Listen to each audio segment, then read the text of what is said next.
Balak men remboi bolong uwe ne ki menteri jangka sarkar MDE barkam juru UMLA jangka UDP ulat heteng ya ke jeng kendo jong MP ke jala barkam juru presiden bathamai jangka Meghalaya Pradesh Congress Committee uba Vincent Pala uba Pala hakani kisni ke beladab ulat kendo baka jeng bat jangka UDP kata kampo yeng kelebi tek tang nakam taban lum khajana le deban krong nagi seruk ba jangka jala apa pen phaya ke jeng kendo jang ba Pala uba remboi ulat ong ba usngolongo ba uba Pala tang simti ka kam presiden yang kami Meghalaya Pradesh Congress Committee ulakan kami ni ki kentien ani nak yang jong ula ong ba kasoka kan tai kam kat kum ki kendon ki balabu.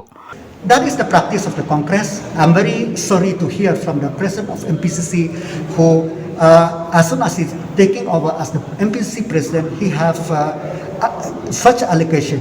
The UDP is never and we will never politicize any department, anything for the benefit of our party or any individual benefit.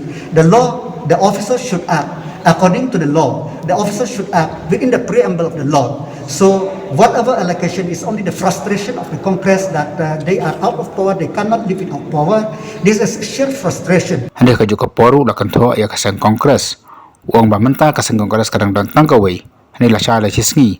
Ani kasang kasami edu alai tali ni ka Congress 1, Congress 2, ni ka Congress 3. Moreover, as you know that in the Congress there is a rumbling, and you don't know, the Congress maybe become, from the Congress now 1, it may become 2, 3 in the due course of time.